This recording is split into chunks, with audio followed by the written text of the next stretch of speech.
No Rest for the Weekend's coverage of the Tribeca Film Festival is sponsored by Blackmagic Design, the world's highest quality products for the feature film, post and broadcast industries. Blackmagicdesign.com. And by the Tonkawa Film Festival, celebrating short films from around the world. Tonkawafilmfestival.com.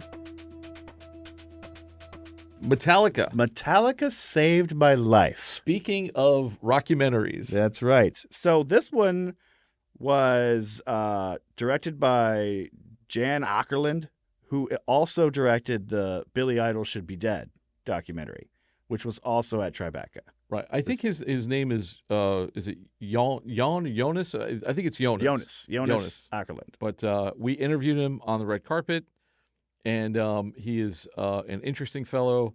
It was an interesting group. Being on the red carpet for this movie was insane. But I feel like we should have switched places because I was on the red carpet for Metallica and you were across town on the red carpet for East of Wall. Which you had seen. Which I had seen at Sundance. And I saw the Metallica doc and you hadn't seen it. Yeah. So I've seen I think I watched about half of the Metallica doc.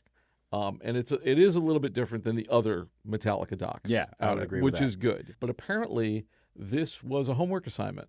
This was Metallica wanting to make a documentary with their fans.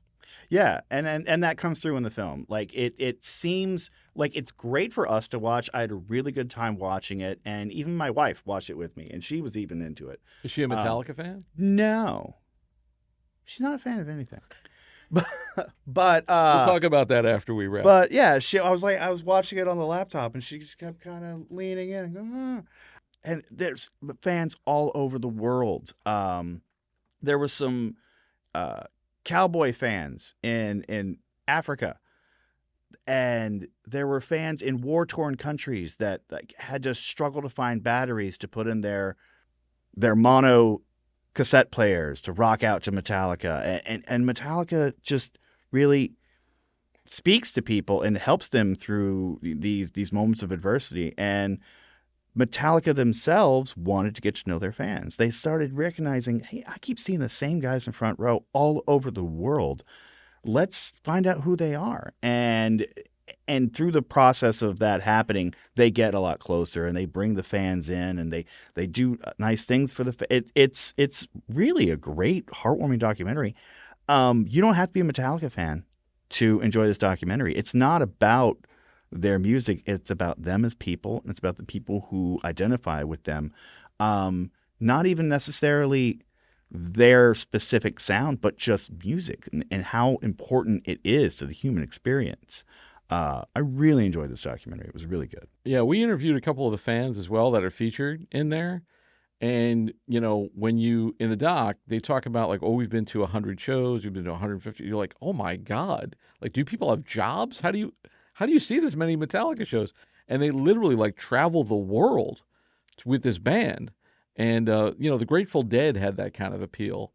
And one thing I like too is they really get into the origin story of the band and how they started and how things were in the 80s and passing tapes around and that kind of thing.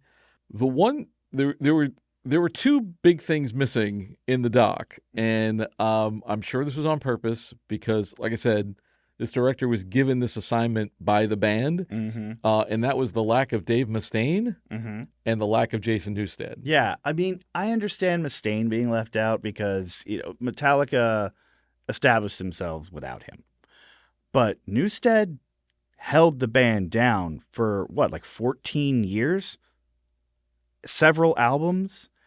And his name isn't mentioned. There's no video footage of him. They pretend like he doesn't exist. Wow. And I think that's pretty messed up. They do mention Cliff. Yeah. And there's a big thing about lot him. About Cliff. But and Jason I'm not Newsted discounting Joe Trujillo. He's fantastic. Yeah. I think he's doing a great job, and I think he's a good fit with the band.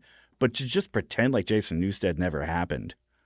And the crazy thing is, Newsted, if you watch previous Metallica documentaries, of which there are more than one, he was the guy who would sign every piece of paper, spend the most time with the fans after a show. He was the fan member that people, could relate to and hold on to.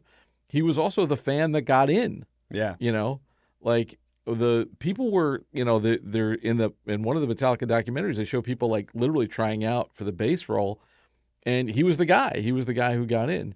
And then, when JT came in, he was playing with Ozzy, and then he, took over that role. And, they're all great. And I got to say, man, like when you're on a red carpet and the 4 members of Metallica are there and there's people snapping pictures like crazy, and I'm into it. I'm shooting, like I'm like going, get that, I'm like directing and stuff. But like 5 minutes after, I'm like, oh my God, that was Metallica. Right. Like my 15-year-old me was like, oh my God, that was Metallica. Like I was close enough to touch Metallica. Like, oh my God. It's funny because I'm hearing you talk about Metallica. I love Metallica too. But when you say it like that, they don't sound like a band. They sound like an element. Yes. Like Yes. something that is just crucial to the earth. Well, they're crucial to metal, man. Like they are the metal band that they're like, how Harry Potter's like the boy who lived, Right. Like they're the metal band that lasted. Yeah. There's not that many of them around anymore, and it's still got pretty much 3 original members in it, which is also rare. I mean, when you see bands from the 80s now, it's like 2 guys maybe, and the rest are like hired hand musicians who are just playing the hits. And those guys are still doing stuff. And what are they in their 60s now? That was kind of crazy too, because we're also aging with the band. Yeah. But yeah, it was wild, and I'm glad. To me, with where they are at their status, their stage of band life, and rock and roll godhood, it's great that they made something that was about their fans. Yeah, that they sort of swung the camera around. Yeah, I thought that was great. Yeah. This is the BTRP Media Network.